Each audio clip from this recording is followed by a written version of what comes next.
bienvenidas, bienvenidos, bienvenides a un programa más de Cocinemos aquí por la pantalla de TV Ciudad. Voy a presentar a mi compañera de todos los programas. Bienvenida, Agustina Alves. ¿Cómo te va? Bien, gracias por la bienvenida. ¿Vos cómo andás? Muy bien, tenemos un elevado tremendo programa con un alimento, ingrediente que me gusta mucho, que es el vino. Ya podemos ir adelantando. Lo vamos spoileando. Y nada, pero vamos a ver cómo meter el vino en recetas. Y también vamos a hablar de vino, pero no voy a hablar yo de vinos. No va a hablar solamente Agustina, porque en el programa de hoy nos acompaña el sommelier Liber Pizziotano. Él dice Pizziotano y a mí me sale igual, Pizziotano. Más de 10 años de experiencia en el rubro, es ganador del concurso Mejor Sommelier de Uruguay en 2021. Muchas gracias, Liber, por acompañarnos en Cocinemos. ¿Cómo estás? Muy bien, muchas gracias a ustedes por invitarme. Un placer andar por acá y compartir un poco de cocina. Siempre es lindo tener un cocinero al lado o una cocinera al lado. Y más esta cocinera. Divina. Bueno, nos encanta tenerte, vamos a hablar de todo un poco, pero también vamos a cocinar. Así que vamos a pedirle a Agus que nos cuente cuál va a ser el menú completo del programa y ya arrancamos. Vamos a estar haciendo unas brochettes de merluza con camarones y algunas verduritas acompañadas de un boniato asado al horno en realidad, pero en fin, con al vino rosado. Esa va a ser la participación del vino en este plato. Después vamos a estar haciendo un postre, unos duraznos al vino tinto con una crema y una salsita también con reducción de vino tinto. Y finalmente vamos a hacer una infusión, pero de vino caliente. Un vino caliente, especiado. Como medio nórdico. Sí, vamos a ver bien. Se usa en muchos países, también en Latinoamérica es muy famoso en un país, así que nada, ahí yo le di bastante y me cautivó. Adoro este programa, me encanta el vino y me encanta la comida con vino, así que ya vamos a ver la primera receta para empezar a cocinar. Vamos. Precisamos para estas brochettes de pescado y mariscos al tinto 2 filetes de merluza, 100 gramos de pulpa de camarón, media cebolla colorada, media zanahoria, 500 mililitros de vino rosado, un boniato, 2 cucharaditas de sal y pimienta negra. Ahí quedó mal el título, en realidad es al rosado. El tinto lo vamos a usar para el postre. Porque generalmente se usan las cocciones de carne con vino blanco o con vino tinto. El vino rosado a veces se deja medio de lado, pero está interesante para esta receta. Está muy interesante, sí, y diferente. Bueno, Agus, vas a empezar a cocinarnos con Esto es muy sencillo. Lo que yo tengo acá, elegí merluza porque es un pescado que no es muy invasivo, pero que podemos conseguir unos filetes bastante gorditos para que quede armado la brochette. Así que nada, mi amiga María del Acuario me mandó unos filetes de merluza preciosos y vamos a ir con esto. Después camarones como para incluir algún otro fruto de mar. Y vamos a ponerle cebolla, zanahoria. Va a ir al sartén un poco doradito y después le vamos a poner el vino para que empiece a cocinar y a desprender aromas. Pero no mucho condimento más que sal y pimienta porque el pescado es suave, los mariscos son suaves y queremos que la personalidad del plato la dé el vino y no tanto el resto de las hierbas. No vamos a ponerle un curry, nada, porque vamos a tapar todo. Lo matamos. Así que nada, voy a empezar a cortar esto para hacer y... Dale. Y charlamos un poco con Liber. Bueno, Liber, empezando por esto, ¿no? Que estamos viendo la receta, que participa un vino. ¿Qué función suele cumplir el vino en la gastronomía, en las recetas? Como ingrediente en la cocina es bien interesante porque nos aporta muchas cosas. Nos da sabor, por ejemplo. Puede aportar acidez, un toque de frescura en los platos. Y es muy útil cuando hago un salteado, un sellado, por ejemplo, utilizar vino para levantar eso que se pegó en la base de la sartén o la cacerola, desgrasar. Sí. Exactamente. En esa función es muy útil. Y lo otro que tiene, que podemos aprovechar en la cocina, vinos que de repente tomamos una copa, 2 copas, lo dejamos ahí, no lo tomamos por un par de días, lo guardamos bien tapado dentro de la heladera y lo podemos volver a usar. Claro. Entonces, aporta sabor, funciona como un condimento, acidez, le da un poco de estructura al plato también. Y nos sirve como un elemento que nos permite algunos truquitos como el desgrasado, que a mí siempre me encanta hacerlo porque levanta todo lo rico del sartén. Aprovechar los sabores que si no se quedarían un poco perdidos ahí. ¿Qué cosas además de la función tenemos que tener en cuenta cuando vamos a usar vino? Así como tenemos que tener en cuenta cosas cuando lo vamos a tomar para cocinar, quizás hay que tenerlo a cierta temperatura, incluirlo cuando, no sé, que tiene que permanecer determinado tiempo en cocción para perder el grado alcohólico. Bueno, ahí es importante. Tenemos una salvedad con respecto al uso, que si para tomar tenemos un vino en la heladera 3 días y lo sacamos y lo tomamos y sigue estando bueno, En la cocina nos podemos permitir tenerlo un poquito más de tiempo. Bien. ¿Qué es lo que va a suceder ahí? Que el vino va a estar cada vez con notas un poquito más oxidadas, ¿verdad? Sí. Pero en la función de la cocina no nos va a preocupar tanto. Obviamente no vamos a agarrar un vino en mal estado o avinagrado o con defecto. Nunca vamos a agarrar nada malo para cocinar. Siempre los ingredientes más nobles. Sacarlo un poco antes de la heladera. Siempre está muy bueno. Y darle su tiempo cuando lo tiro en la cacerola, en la sartén, darle su tiempo para que volatilice el alcohol. Yo, por ejemplo, cocino siempre... No soy... Me van a matar en casa porque voy a quedar como que cocino muchísimo en mi casa, lo cual... Cocino siempre que cocino. Siempre que cocino, era la expresión. Me gusta utilizar vino y yo tengo una niña chica. Claro. Y bueno, no hay que tener miedo, no pasa nada, no queda con alcohol la receta, siempre y cuando le demos el tiempo para que el alcohol se nos vaya. Bien, Claro. eso está buenísimo que lo aclares, pues te lo pensaba preguntar porque es una duda que suelo tener yo con mi hijo. Si tiene su tiempo, entonces en el momento lo que queda es el sabor, pero no están consumiendo alcohol. Exactamente, no están consumiendo alcohol. Si yo le doy 4 o 5 minutos después que levantó hervor, ya no va a quedar alcohol en la receta. Bien. Igual lo que podemos seguir haciendo es probar un poquito para ver que no nos quede el residuo alcohólico. Quienes bebemos vino nos vamos a dar cuenta rápidamente si le quedó un poquito de alcohol. Es importante ser paciente ahí, no tirar alcohol y enseguida sacar, porque ahí sí nos va a quedar con un residuo alcohólico. Bien. No, y está bueno también la calidad, porque a veces se piensa que, bueno, como es para cocinar, no presto atención en el vino, pero como le vamos a evaporar el alcohol, también está bueno prestar qué notas va a tener el vino, qué sabores me va a aportar a la cocina. Eso es bien interesante porque el perfume... Puedo cocinar con un vino de mesa, Uruguay tiene excelentes vinos de mesa, de los cuales soy muy hincha y los defiendo.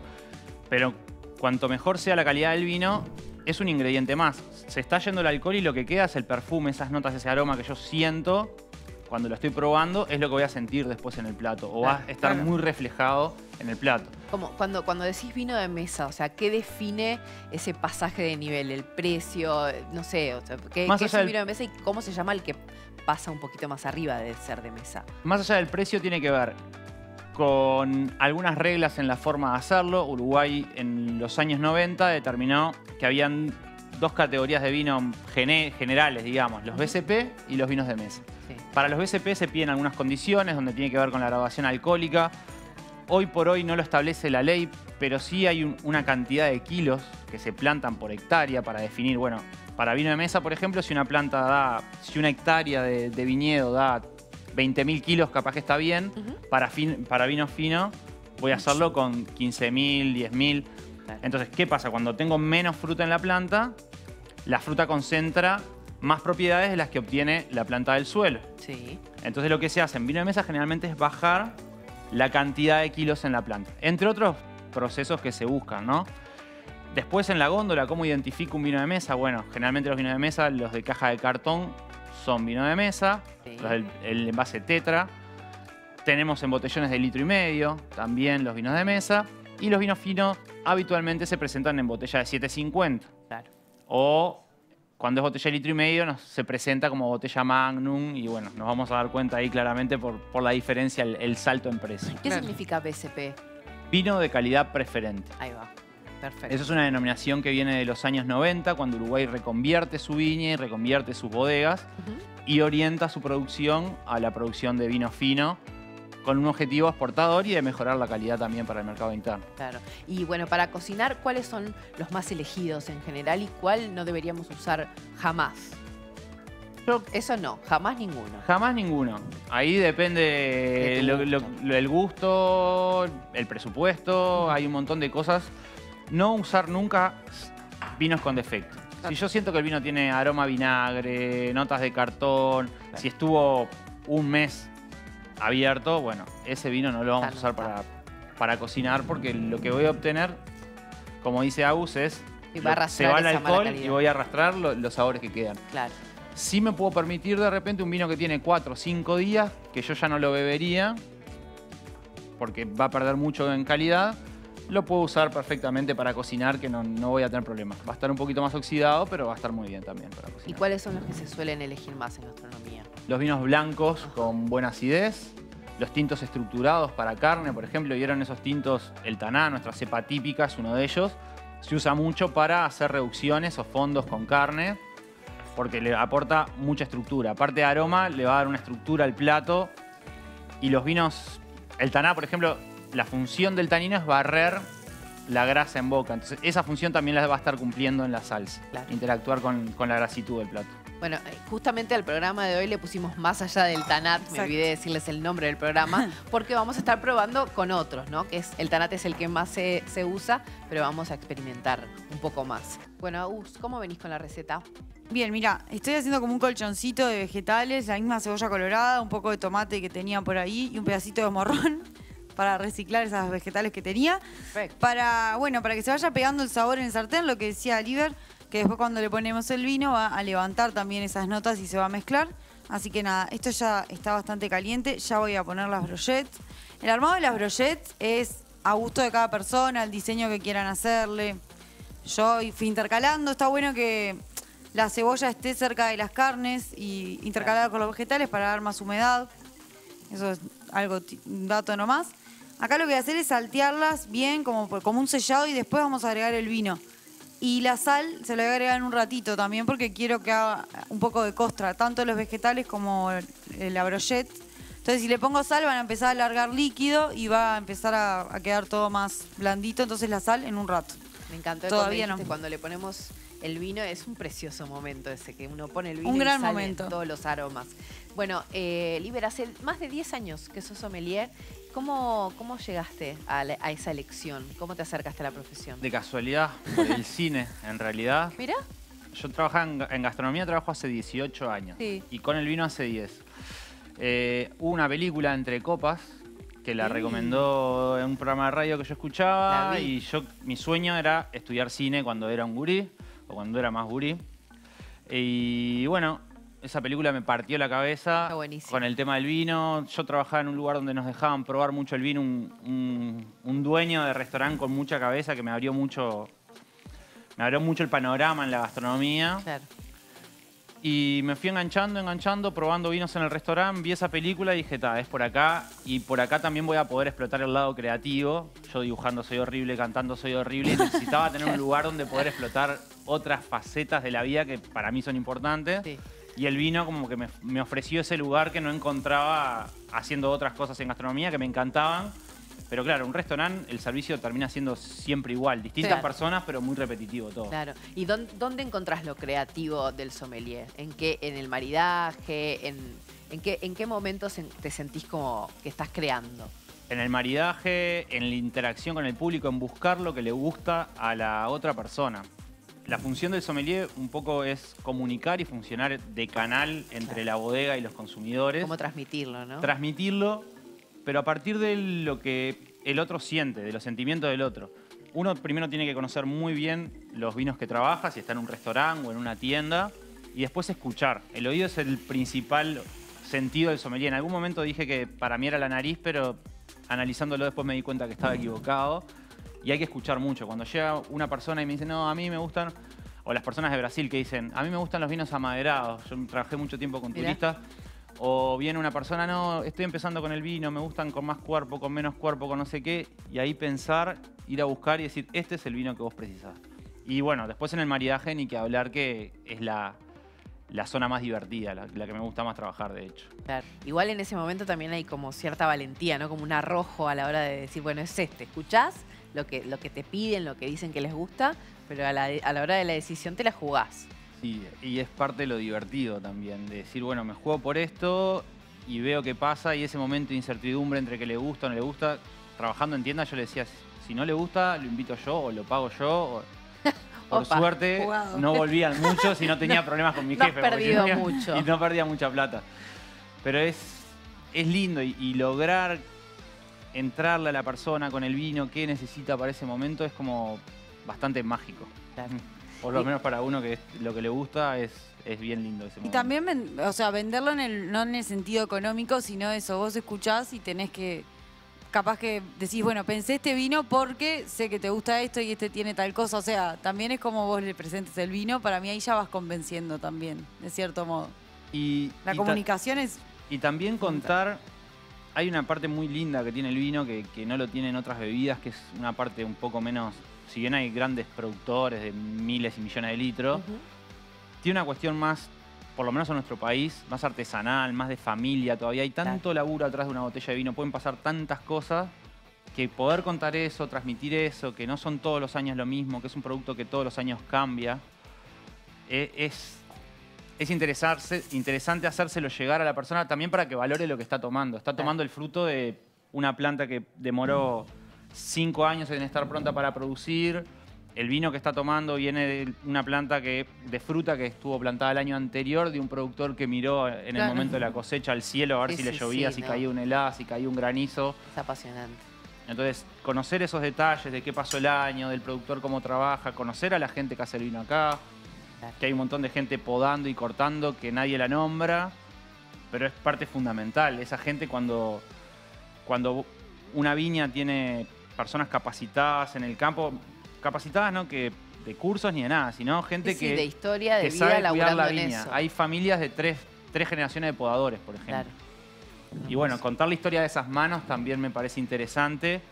Y cuando una persona le llega esa historia, al momento de ver, el momento te lleva para otro lado. Es más que una copa de vino. Vos nombraste la película Entre Copas y yo voy a nombrar algo que por ahí les parece como un poco un género menor, pero nada que ver con el vino, ¿no? Pero la serie Café con aroma de mujer tiene mucho de eso, de los cosechadores. Claro. Y es hermoso ver ese laburo. Creo que fue como de las mejores novelas que se vieron por eso, por mostrar ese mundo del café que es tan apasionante. Salgo de ese tema porque era un detalle nomás, pero está muy buena. ¿Qué implica el maridaje verdaderamente? O sea, ¿cómo comienza y qué es lo que uno tiene que hacer para hacer un buen maridaje? Maridaje viene de la palabra matrimonio. Como todos los matrimonios, no todos funcionan. Y no. Hay algunos que resultan mal. La idea es... cuando pienso en un maridaje, la idea es que 1 más 1 sea 3. Tengo un vino o una cerveza o un café, por ejemplo, café y chocolate o café con distintos postres es un maridaje que se utiliza mucho. Parto de un elemento con otro que por separados me dan determinadas sensaciones. Cuando lo junto, se espera que el resultado sea mejor que cada uno por separado. Si yo, dando clase con los alumnos, le digo, ustedes tienen que buscar que 1 más 1 sea 3, si no, no estamos haciendo un buen maridaje. Claro. Entonces ahí lo que busco es, en el caso del vino, con un vino, resaltar algunos aspectos de una receta o a través de la receta resaltar algunos aspectos del vino. Ahí va a depender mucho del contexto, si es una bodega, si es un restaurante, qué es lo que quiero levantar yo. Claro. Hay cosas muy sencillas para hacer. Puedo pensar maridajes súper locos, con cosas muy simples, lograr mejorar la experiencia. Uno tiene asociado, por ejemplo, en otras bebidas, la cerveza y la pizza, la mozzarella. Sí. Por algo funcionan. Cada vez que los tomo juntos me da placer. Como un placer. Entonces, bueno, eso tiene una explicación. Ahí hay maridaje. Mirá, está buenísimo. No sé si, voy a preguntar directamente si vamos a hacer, me gustaría que él nos muestre cómo hacer una cata más allá del maridaje. ¿Lo hacemos ahora o lo dejamos para dentro de un ratito? En un ratito lo vemos, porque va a estar buenísimo verte hacer eso. Ahora vamos a ver cómo sigue Agus con la receta. Las brochettes ya casi están. Le puse unas ramitas de tomillo, pero casi al final para que no se pierda todo. Y además porque el tomillo es una hierba muy delicada, o sea, es un orégano más refinado, a mi entender. Y le va a dar como un aporte saladito de hierba herbal muy rico. Pero ya están casi prontas, se hacen muy bien. Lo que pueden hacer, a mí me gusta que la zanahoria esté media crocante. No era mi intención que quede blanda del todo, pero si les gusta más blanda, lo que pueden hacer es darle un poquito de hervor antes y después venir al sartén. Hago una pregunta yo, ¿qué pasa con el tiempo del camarón? Que no quede como recontraído. Claro, eso. En realidad... por eso, esto es una receta que se cocina rápido. La merluza también se va a cocinar rápido. Ya está en realidad ya lo voy a apagar. Está por estar. Ya está por estar. Y bueno, la salsita que quedó es un espectáculo. Hay un aroma ahí que es espectacular. Sí. Otra ahora cosa voy a mandar es el color que brindan las comidas con sin vino. duda. Voy a mandar estos boniatos al horno para acompañar una guarnición. Es un boniato en realidad, cortado a la mitad, con pimienta, sal y aceite de oliva. Lo voy a envolver en plomo y se va para el horno. Y nada, va a demorar capaz que unos 40 minutos, 35 minutos capaz. Divino. Depende. Vaya nomás para el horno. Mientras tanto, vamos a repasar la receta. Ahí está. Brochetas de pescado y mariscos al rosado. Necesitamos 2 filetes de merluza, 100 gramos de pulpa de camarón, media cebolla colorada, media zanahoria, 500 mililitros de vino brócoli. rosado, Sí. un boniato, Puré de 2 cucharaditas de sal, pimienta negra. Bueno, Perfecto. Ay, qué belleza. Voy a emplatar. Hice un purecito de brócoli porque tenía unos brócolis Sí, me y lo encanta. quería como para un colchón, ya que después quedamos inspirados del programa de Diego Sí. y vamos con esto. El famoso puré de brócoli de Diego González. Voy a retirar estas brochettes. Me voy a arrimar un poco el plato. Les cambio así. Qué rico. Está bárbara eso. La pinta y la salsita. Y te digo. Qué rico. ¿Quién dice yo? No, hay varios interesados en este plato, creo. ¿Qué cocinas, Liber, vos? Esas veces que cocinas en tu casa con vino. Esa vez que cocino me gusta mucho las salsas, los tucos, la parrilla me gusta mucho. ¿Parrilla con vino? No, parrilla en general está. y después las cocciones Bueno, lentas. era muy interesante. Me gusta, por ejemplo, las carnes tipo osobuco o agarrar Ay, una qué falda, rico. cocinarla mucho rato. Otra cosa que me gusta mucho son preparaciones con lentejas, porotos. Yo siempre digo que soy un brasilero equivocado. Brasil se perdió tremendo brasilero y me hicieron hacer acá. El tano brasilero. Y me encanta, por ejemplo, la feijoada, es una de las cosas que Ay, más me gusta preparar. Está buenísimo. Al estilo bien brasilero, con gajitos de naranja, con fariña. Ay, qué encanta. rico. Esas cocciones lentas me enamoran. O sea, Es sos como- muy paciente. Porque para hacer cocciones lentas hay que tener paciencia. Sí, soy medio eléctrico y, por ejemplo, soy impaciente para hacer cosas que requieran mucha manualidad. Pero por una cocción lenta, lo Y pongo, estar me tomo ahí, una copita de tomarte vino. un claro. Tu Me cocina voy, debe ser un vengo. lugar de disfrute. Está bárbaro. claro. Maravilloso.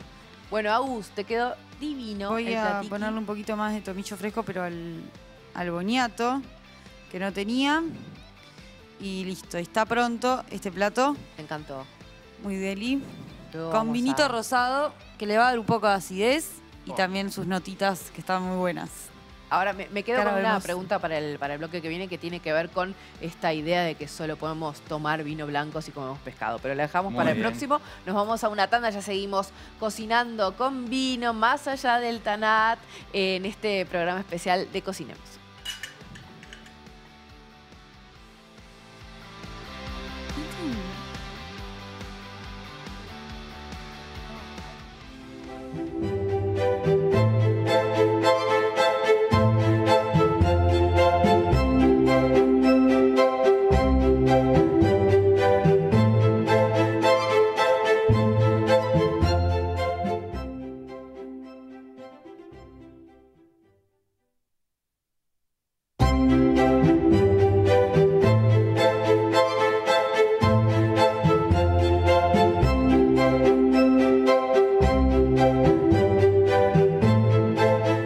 Todos los productos para equipar tu mesa y tu cocina los encontrás en ABC Home. Las mejores marcas al mejor precio. Arenal Grande 2219. Divino, segundo bloque de Cocinemos. Hoy estamos cocinando con vino, pero más allá del Tanat, con nuestro invitado especial Liber Piciotano. Estamos todo el aroma del vino nos impuso a todos como locos en el control también. Bueno, como les decía, sommelier profesional, un crack apasionadísimo por su profesión que nos está contando los mejores detalles de los vinos y bueno, y de la cata y todo. Ahora vamos a ver la cata que le propusimos en el bloque anterior, pero vamos a avanzar un poco en la receta y Agus nos va a contar qué vamos a preparar. Exacto. Vamos a hacer ahora el postre. Sí. Es muy famoso hacer las peras al tanat, peras al vino tinto. Bueno, ahora estamos en temporada de duraznos, así que la pera le mandamos un beso besito, hasta la con mucho próxima. cariño y vamos a aprovechar para usar duraznos que están muy lindos y vamos a usar duraznos al vino tinto, que no es tanat, obviamente, porque vamos más allá del tanat hoy. Vamos a ver la receta. Vamos. Precisamos para estos duraznos al tinto con salsa de rosado. Para la base, 3 duraznos, 500 mililitros de vino tinto, canela en rama, anís estrellado y media taza de azúcar rubio. Y para la salsa, 500 mililitros de vino rosado, media taza de azúcar Increíble. y una pizca de sal. Acá lo que vamos a hacer es como tratamos de hacer siempre en Cocinemos, el ensamble de recetas. Usamos medio litro de vino rosado en la primera receta. Ese vino no lo vamos a descartar. Si se lo quieren tomar y no hacer la salsa, se lo toman. Pero si no, podemos hacer una reducción como vamos a hacer ahora para estos duraznos al tinto. Le vamos a coronar con una salsita de rosado. para darle otras diferentes notas además del tinto, que ya está desprendiendo. Tenemos uno ahí casi pronto y estamos todos con ganas de probar. Todos metiendo nariz, así, con caras de placer. Voy a empezar a poner el vino rosado en un sartén con azúcar porque quiero que se empiece a reducir para la salsita. Eso por un lado. Y después voy a empezar a cortar los duraznos para meterlos en la infusión. Los voy a cortar y los voy a sellar. Son duraznos que están bien maduritos. Hay que elegir que no estén pasados. Tienen que estar maduros, pero no pasados porque si no se nos van a deshacer adentro del vino. Así que nada, la elección de la fruta es así. Lo voy a hacer con cáscara, porque sí, para agregarle más fibra, para no desperdiciar la cáscara. Una decisión política de Cocinemos, que no desperdiciamos cosas. Y nada, lo voy a cortar como en trozos, un buen sellado y después va el vino. Divino. Voy a empezar con todo eso a poco. Dale, te vamos viendo. Y vamos a ver cómo Oliver inicia desde el comienzo cómo debería hacerse una cata correcta. Bueno, para empezar, estamos con un vino tinto. Es importante la temperatura del vino. No hay que tener una heladera de vinos para tomar el vino tinto a la temperatura que hay que tomarlo. Lo dejamos 15 o 20 minutitos en la heladera y lo sacamos. Eso primero que nada. Después sacamos la botella. Y esta capita que tenemos acá, es bueno sacarla y se corta por abajo de la vueltita que tiene la botella, que se llama línea de goteo. Ahí es donde se va a trancar la gota cuando giramos al servir. Entonces, para que el vino no tome contacto con el aluminio del capuchón, cortamos por abajo de esa línea. Para que quede libre la línea de goteo. Exactamente. Televisión, ¿verdad? Atención. Alguna complicación podía haber, pero no viendo. salió. Después, generalmente, salvo que sea una botella con un corcho muy largo, que son las de vinos que tienen mucho tiempo de guarda, vamos a dejar una vueltita para afuera del descorchador para no perforar el corcho. Y en este descorchador, en este caso que tiene 2 tiempos, una para arriba y una un poquito más. Ah, mira cómo se llama eso, 2 tiempos. Se huele el corcho para descartar, si es corcho de material de corcho, para descartar que no tenga aroma como a trapo de cocina, del que uso para lavar y lo dejo mojado ahí. Que eso es una enfermedad que se llama TCA, que tratamos de, si tiene ese olor el corcho, ya ni probamos el vino porque la experiencia va a ser letal. ¿Y qué derecho tengo como consumidora si yo voy a un restaurante, por ejemplo, y siento ese olor? Que te pedí que se lleven para atrás la lleven botella y te traigan otro. Y el restaurante, con el corcho y la botella, se lo da al productor y le vuelven la botella. Así que no hay que tener vergüenza ninguna porque nadie pierde en esto. Okay. Y aparte, como consumidores, tenemos que recibir productos de calidad porque los estamos pagando. Eso está bueno Obvio. saberlo porque cuando vas a restaurantes y te dan el vino, te dice, bueno, ¿quién lo va a probar primero para evaluarlo? Y no es una información que se tenga en cuenta esa de que se puede devolver, que no hay problemas. Y está muy buena, muy interesante. De hecho, para el restaurante es mejor que uno lo devuelva y evitar una mala experiencia a que estés tomando un vino a disgusto por tener vergüenza de devolverlo o por lo que sea. Si el vino tiene notas de vinagre, cartón mojado, trapo sucio, ni lo pruebo. Me encanta esa imagen, ese ejemplo de olor a trapo sucio porque creo que todos lo tenemos muy presente. Picado en la cabeza. ¿Cómo seguimos? Bueno, servimos en la copa. Siempre recomiendo... Se dice que las copas se sirven por el ecuador, que es la parte más ancha de la copa. A mí me gusta servir poco, que la copa esté liviana siempre, darle espacio al vino para que levante. Corremos menos riesgo de volcarnos cuando oxigenamos la copa también. Yo soy medio torpe. Esto que ustedes ven de girar, que aparte de quedar a veces bonito a la vista, o dirán, capaz que lo hacen por estética. No, parte del show. Parte del show. El vino se gira porque con esto lo que logramos es que el vino entre en contacto con el oxígeno y ahí se van a volatilizar algunas moléculas aromáticas. Bien. Que es importante que se volatilicen. Entonces le doy oxígeno y lo primero que hacemos es llevar la nariz. En realidad la cata empieza en la fase visual. Ahí me apuré un poquito. De vuelta, acá lo primero que voy a analizar es que el vino no tenga ningún defecto, que no tenga turbiedades, que no tenga nada flotando, que no estoy esperando. Si es un vino que dice que no tiene burbujas, que no tenga. Que no tenga. ¿Sí? Todo ese tipo de cosas las descarto primero, que son defectos. Después en el color, lo que yo puedo ver, bueno, me va a dar información sobre el vino, sobre la edad que tiene el vino. Hay un desgaste que se ve acá en el menisco, por ejemplo, entre A ver. El ¿cómo es ribete eso? o menisco es la parte de adelante. Sí. Yo tengo dos colores. Veo el corazón del vino y adelante tengo un tonito distinto. Ese es el ribete o el menisco. Ah. Ahí lo que puede pasar es que si tengo una diferencia muy grande, quiere decir que ese vino está evolucionando, que está envejeciendo. Un vino, ¿es de esperar que un vino de 3, 4 años o de 2 años tenga mucha evolución en ese color? No. ¿Qué información nos está dando? Si veo eso, si compré 2 botellas y de repente pienso en guardar una, bueno, si hay mucho desgaste, si el color está muy gastado, Mejor no guardarla es tanto. mejor no guardarlo. Exacto. Claro. De repente puedo tener un vino con 10 años que no tiene mucho desgaste. Entonces, es un dato. Con el vino yo siempre me gusta decir que hay personas que parecen más jóvenes de lo que son. Con los vinos pasa El lo vino mismo. también. Y algunos que estamos más viejos de lo que parecemos, o más jóvenes, aparentamos ser más jóvenes de lo que somos.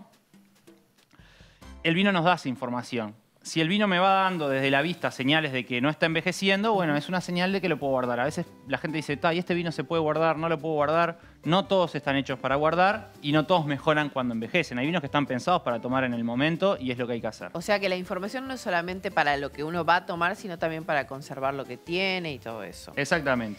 Y la densidad, recién decías, o sea, si se queda... Bueno, ahí el color y la vista me va a hablar de la densidad del vino, si hubo mucha concentración, si se plantó con baja cantidad de fruta por hectárea. Todas las maceraciones si fueron más largas o más cortas, si el vino es más oscuro o más claro. En el caso de los tintos, cuanto más oscuro es el vino, más tanino va a tener. ¿Qué es el tanino? Eso que a veces el consumidor encuentra que le raspa el paladar o Sí. dicen es astringente. Eso se llama tanino, está en la cáscara. Los vinos más oscuros estuvieron con más contacto con la cáscara, por lo tanto se extrajo más tanino. Claro. ¿Sí? No en todos los casos, pero en muchos casos pasa así. Hay variedades que son oscuras y no son muy tánicas, pero son como datitos que yo puedo ir tomando para saber qué me voy a esperar con el vino que me voy a encontrar. En nariz, primero siempre es bueno una olfacción sin mover la copa, porque hay algunas moléculas que se volatilizan muy rápido y que si la agito, No lo vas a percibir. me las voy a perder. Y después sí, giro y oxigeno y ahí empiezo a sentir otro tipo de aromas. El vino tiene aromas primarios, secundarios y terciarios. Los primarios son los que provienen de la fruta, los secundarios de la fermentación y los terceros del envejecimiento del vino. Ahí pueden aparecer las famosas notas de barrica, que se asocian al coco, chocolate, vainilla, o pueden aparecer notas de otro tipo de oxidaciones que no tienen que ver con el pasaje por barrica. O si un vino es joven y no tuvo oxidación, no voy a encontrar terciarios. Claro.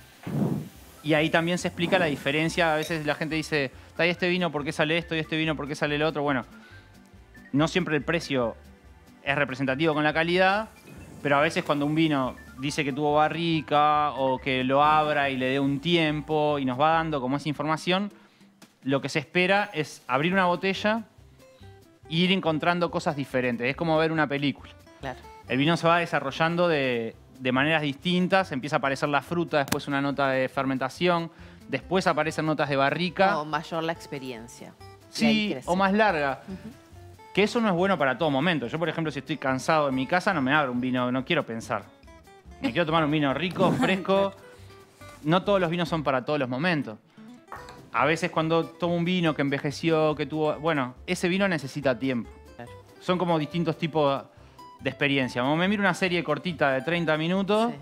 o me miro una película de 2 horas. Igual cuando vos hablas de los tiempos, yo no puedo dejar de pensar en cómo uno realmente lo hace, o sea, el consumidor medio, no conocedor, en el restaurante, que es capaz que te dicen, bueno, ¿quién prueba el vino? Y haces 2 segundos así, y yo te digo, no, está bien. Listo, sí. No, te desespera un poco que la gente haga eso. No porque le hemos puesto mucho mito a veces al consumo de vino en los últimos tiempos, más que nada. Antes tenía que ver más, estaba más asociado a la familia y a la mesa y a ese tipo de cosas que para mí están buenísimas. Sí. Hoy por hoy se pasó para el otro lado, o hace unos años como que se pasó para el otro lado y es todo un protocolo y una botella de vino y todo un show. Pero lo importante sigue siendo que la gente pueda tomar y Que disfrutar. te guste, Claro. además, también. Y que te guste. Entonces, cuando lo abro en el restaurante, lo que tengo que descartar es no estar tomando nada que esté defectuoso, y eso es fácil de hacer con esas señales, cosas que floten, fermentación que no espero, notas de vinagre, de cartón, trapo mojado. y después disfrutarlo. Claro. Lo que sí sugiero o me gusta contarle a la gente es que, bueno, si el vino tiene mucho tiempo o me dicen, mira, este es un vino que evolucionó tanto tiempo, que tiene barrica, que tiene... Bueno, tratar de darle un tiempo para que se exprese y tomarlo con calma. Y para otros momentos donde estamos más apurados, pedir algo más simple y ya está. Y está buenísimo también. Bien. No todo el tiempo hay espacio para ver películas de 3 horas o de 2. Exactamente. Me encanta que él todo el tiempo refiere al cine, evidentemente te gusta muchísimo. Bueno, Agus, ¿hiciste la reducción? La reducción la vino hice. rosado? La tendría que haber apagado un poquitito antes, pero funciona igual porque no se terminó de caramelizar. Lo importante es que quede así como caramelizado, pero que no llegue a caramelizarse del todo, cosa de que cuando se enfríe no me quede como un caramelo seco y no la pueda después poner en el postre. Así que nada, si la retiran una notita antes que yo, les va a quedar un poquito más fluida, pero así debe estar muy rica, todavía no la probé. Cualquier día voy a perder la noción televisiva, me van a ver meter un dedito en las sartenes de Agustín. Eso por un lado, la salsa ya está. Después, estoy hace días diciendo tomates, no sé por qué. Algo está pasando con eso. Algo está pasando en mi mente que me cambia durazno por tomate. Bueno, los duraznos los sellé hasta que quedaran bien doraditos, sin azúcar, sin nada, sin aceite, nada. Solo el durazno en contacto con la olla. Esto va a hacer que se selle y que no se despedace, como ya dije.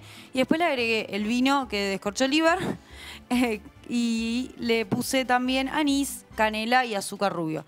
Esto lo vamos a dejar, no mucho. Si el durazno está maduro, como era el caso, y yo lo dejaría 15 minutos, 20, porque va a absorber bastante el vino y después apagamos y lo dejamos reposar para que siga absorbiendo. Si nos pasamos mucho de cocción, se nos va a despedazar todo y nos va a quedar como algo rico igual porque es un vino caliente especiado con durazno, pero no es el postre que queremos. Así que vamos a estar como arriba de esa cocción. Y nada, ahora lo voy a emplatar. Si les parece, yo ya tengo uno medio avanzado, medio pronto. Obviamente. Dale, me encanta. Liber, bueno, hablando de todo esto, recién en la tanda también nos estabas contando que fuiste ganador del concurso Mejor Sommelier de Uruguay en 2021, que ya te habías presentado en otras ocasiones, menos relajado. ¿Cómo fue esa experiencia para vos? Es una experiencia divina de aprendizaje, de superación personal y es una carrera contra uno, en esto de querer saber más o conocer más.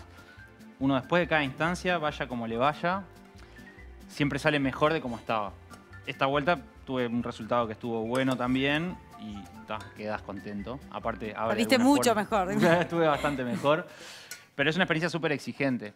Con pruebas de cata, de servicio, cuestionarios de 100 preguntas en 90 minutos. Hay que estudiar de té, de café, de aceite de oliva, de vino, de ley del vino, de los tipos de suelo. Es enloquecedor. Muchísimo. Pero es muy divertido y terminás y sos mejor que cuando empezaste. Claro. Y eso ese es el mejor premio, digamos. Para mí, yo participé 3 veces del concurso y siempre perseguí eso. Algunas veces con mejores resultados, otras veces con resultados que no fueron tan favorables, pero la experiencia es divina. Y a nivel laboral, profesional, a la hora de cuando vas a tus trabajos, hace un diferencial tener esta distinción. Sí, hace un diferencial. Empiezan a pasar cosas que de repente antes no pasaban, como se abre alguna puerta. El concurso permite, por ejemplo, ir al Panamericano, que uno conoce colegas de todo el mundo. En este caso fue en Chile. Yo había estado en el 2015, también casualmente en Chile. Y después empiezan a pasar cosas, a aparecer, no sé, contactos o gente que te llama para hacer cosas puntuales, talleres, lo que sea. Y ha servido y está buenísimo, sin duda. Qué bueno. Bueno, te felicitamos por ello. Muchas gracias. Y tenemos el mejor, señores, acá en Cocinemos. Obvio. Vamos a repasar la receta y ya vemos el plato de Agus terminado. Duraznos al tinto con salsa de rosado. Para la base necesitamos 3 duraznos, 500 mililitros de vino tinto, canela en rama, anís estrellado, media taza de azúcar rubio. Para la salsa, 500 mililitros de vino rosado, media taza de azúcar y una pizca de sal. Perfecto, ahí está. Bueno, varias cosas, quedó divino. Le agregué crema batida un poquito, con apenas azúcar impalpable a la crema. Puede ser una bocha de helado de vainilla, pueden ser solamente los duraznos, podríamos agregarle unos frutos secos también. Pueden ahí como tener un poco de creatividad y hacer lo que más quieran. Yo le puse crema, me parecía que iba bien. Muy bien. Tenemos a dos grandes creativos hoy en la cocina, así que es un placer ver y escuchar todo lo que hacen. También es un placer ver ese emplatado y quiero contarles por qué saben dónde elegimos todo el equipamiento, todos los productos para equipar nuestra cocina en ABC Home. Como ven, son espectaculares, tienen las mejores marcas, los mejores precios, una variedad increíble. ¿Y dónde los encuentran? En Arenal Grande 2219. Muchísimas gracias a la gente de ABC Home por darnos todos estos productos preciosos. Con este agradecimiento nos vamos a la tanda y ya seguimos con mucho más Cocinemos.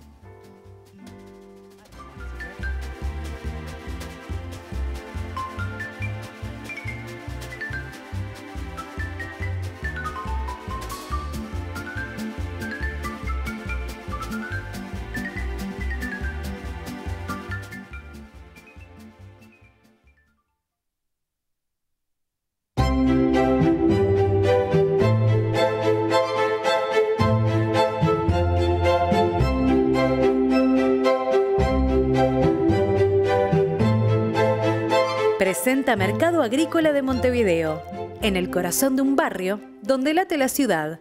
Mercado de Historias. Mercado de Historia.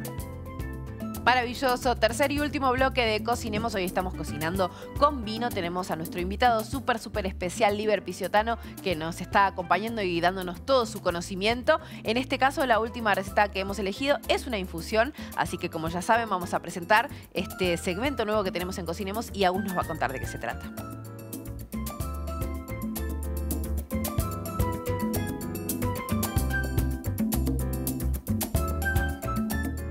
Bueno, exacto. Vamos a hacer una infusión distinta. No vamos a usar ni un té ni una tisana. Vamos a usar vino, por supuesto, porque esto es más allá del Tanat. Y vamos a usar dos vinos, los dos que con los que estuvimos cocinando. Un tinto, que es un Cabernet Franc, y un rosadito, que es con el que hicimos la primera receta, y la salsa de la segunda.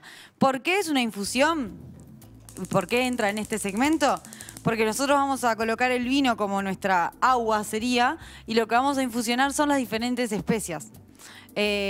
Canela, cardamomo, anís estrellado y también cáscara de pomelo y de naranja. Qué rico. Y es una infusión porque va a llevar un tiempo de hervor, va a tomar todos esos sabores de lo que le estamos agregando. Y lo importante acá es algo de lo que decía Liber al principio, que bueno, acá vos decidís. Si querés un vino caliente, pegador, o sea, que lo tomes y te dé una notita de alcohol, apenas lo calentás, no lo dejas servir mucho. Claro. Que no se evapore del todo. Si querés una infusión que no tenga alcohol, lo dejás hervir y hervir y hervir para eliminar el alcohol. Eso según cómo estén en el día o en la noche. ¿De dónde Pero es muy surge bueno. esta costumbre de tomar del vino caliente? Yo el rastro que tengo del vino caliente tiene que ver mucho con las fiestas yuninas. Yuninas para los brasileros, o San Juan, que Sí. es la noche más larga, digamos, el fogón y el vino caliente. Es una costumbre que está en muchos países de diferentes maneras. Se puede encontrar en España, bueno, en el sur de Brasil en las fiestas yuninas se hace siempre. Acá en Uruguay hay gente que está empezando a traer eso. En Europa, en los países mediterráneos y también hacia el norte. Lo podemos rastrear por diferentes lugares. Yo lo tengo muy asociado a lo que tiene que ver con las fiestas de San Juan o Yunina, Claro. depende del idioma. Pero tiene que ver con la temperatura, con... Es un vino que nos aporta calorías y a su vez temperatura, asociado al frío. No es una Claro. bebida que nos invita a tomarla mucho con Y sí. 35 grados de Y calor. no, porque además te queda, tomás una tacita y la cara te queda roja, enseguida te da un calor. Es una bebida bien calórica, que vamos a tener los taninos del vino, todo lo que nos aporta el vino. Si le dejamos un poco de alcohol más todavía, más el especiado, que siempre Claro. nos levanta un poco la temperatura. ¿Cómo sentís, Liber, que se valora la profesión del sommelier en nuestro país? Se está empezando a valorar mucho más de lo que se valoraba antes. También nosotros, los sommeliers, tenemos mucho por hacer por tratar de acercarnos a los consumidores y a quienes son los que en definitiva hacen que tengamos trabajo. Claro.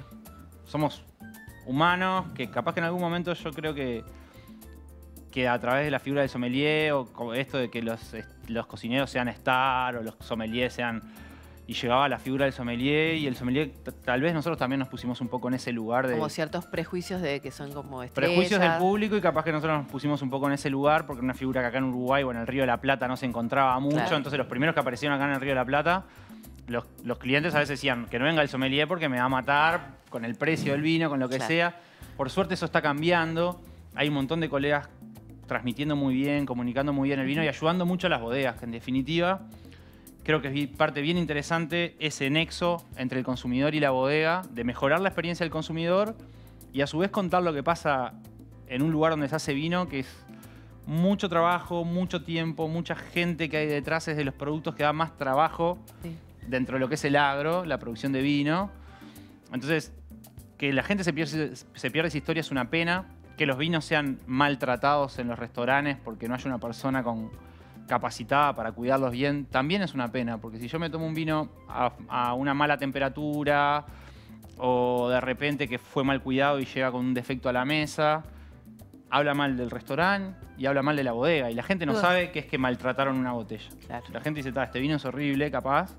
Bueno, Y deja de consumirlo. y deja de consumirlo. Y ahí yo creo que la figura del sommelier tiene mucho para hacer, hay mucho para contar y tenemos todavía, por suerte, bastante trabajo en eso de acercarnos al consumidor y seguir contando lo que hacen los productores. Creo que está bueno. En Uruguay hoy se le está dando lugar, hay muchos colegas trabajando cada vez más y también colegas cada vez más capacitados, que eso es bien interesante también. Hoy en día vos personalmente, ¿cómo repartís tu tiempo de trabajo entre la docencia, el ciclo de cenas? ¿Qué es lo que estás haciendo en este momento? Hago de todo un poco. Bueno, la pandemia me llevó a reconvertirme también. Sí. Empecé en un rubro que no tiene nada que ver y en eso trabajo de lunes a viernes y después las tardes y las noches de casi todos los días, exceptuando los fines de semana, donde dije, bueno, no se hace más nada el fin de semana. Soy docente en un instituto, doy un par de asignaturas de la carrera de gestión de vinos. Eso es importante. Queríamos aclarar que la carrera se llama, en el ITU se llama gestión de vinos. En el ITU se llama gestión de vinos. Y si no, se estudia para sommelier en la Facultad de Química. En Facultad de Química, y hay un docente de referencia para mí, así que los invito a tanto gestión de vinos en el ITU, como si quieren hacer la carrera específica de sommelier. Facultad de Química está muy, pero muy bien. Ahí está Pablito Rodríguez, que es un colega Un grande. que está haciendo mucho por que salgamos mejores y seamos mejores sommelier y tengamos buenos profesionales en el mercado. Sí. ¿Y el ciclo de cenas? Y el ciclo de cenas, bueno, es eso de explotar llama? lo creativo. Wine Secret. Wine Secret, que es un ciclo de cenas itinerantes. Vamos rotando por distintas locaciones, temáticas. En algún momento lo hice mensual, ahora lo de las locaciones itinerantes lo tengo en pausa. Probablemente hasta el año que viene, por temas de tiempo y porque me gusta hacerlo bien y soy un poco obsesivo con eso, sí. Y está muy bien. Y ¿Vos haces la parte de maridaje y cocinás a veces o solo diseñás el maridaje en conjunto? bueno, cuando son experiencias en mi casa, que hubo Wine Secret edición mi casa, que es para 6 personas o 10 máximo. Está Qué bueno. lindo, qué interesante. Ahí cocino un poco yo, cocino un poco mi compañera, Mari. Durante la pandemia investigamos mucho, aprendimos a hacer mucha cosa y sobre todo perseguimos ingredientes nobles de productores locales que estén cercanos. Está bueno. En un momento los huevos eran de las gallinas de mis padres, Sí. la huerta de mis viejos, la lechuga. Qué divino. Entonces, todo esa... Y metíamos mucha cocina nosotros. Si no lo hago con chef, tenía un chef residente, Fernando Díaz, que ahora está en España. Y ahora voy rotando entre chefs. Por eso la parte itinerante la tenemos un poco parada. Bien. Sí lo estamos haciendo, por ejemplo, nos llama una familia, nos dice, mira, quiero una experiencia de maridaje en casa, somos 10, somos 15, somos 20. Vamos y organizamos una experiencia particular para ese cliente Está buenísimo. que no se vuelve a repetir. O sea, ese menú y esos vinos se usan esa vez y no se vuelven a usar. Ay, yo quiero. Bueno, te Qué voy a bueno, llamar. súper exclusiva entonces. Eso Sí, está y buenísimo. muy divertida. Trabajamos mucho en que sea 1 más 1, 3 y que la Claro. experiencia del maridaje sea realmente un maridaje y pasan cosas alucinantes. Qué bueno. Bueno, se tienen que contactar contigo a través de tu teléfono, de tus redes sociales. Sí, me pueden encontrar en @liberpiciotano en Instagram y en Facebook a través de Wine Secret o Liberpiciotano, que ese es más personal y Me encanta. Está Por ahí me buenísimo pueden eso. encontrar. Cuando Y no además- saben, de repente en un festejo, uno ya no sabe qué hacer, me parece que es una experiencia obvio. fabulosa. Vamos a servir la infusión, pero antes vamos a repasar, Dale. a contarles, porque nos salió antes, la receta para preparar esta infusión de vino caliente. Infusión de vino. precisamos vino tinto, anís estrellado, cardamomo, canela en rama, cáscara de naranja, cáscara de pomelo y azúcar. Y bueno, y el Una vino se delicia. toma en tacita, este vino caliente. Por lo menos yo acostumbro poner a tomarlo en tacita. Las manitos así. Y lo probé mucho así. Viajé a Chile una vez y me alojé en un hostel que era una familia. Y no sé, me hice buena onda con la familia y todas las noches me invitaban a tomar vino caliente. Y yo copada. Obvio. Anotame, le decía. Sí, está Y bueno. no, riquísima, la verdad. En los lugares así muy fríos de Europa Claro. toman.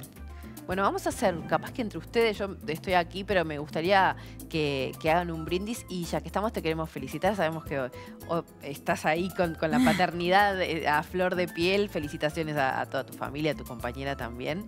Bueno. Que sea con mucha felicidad.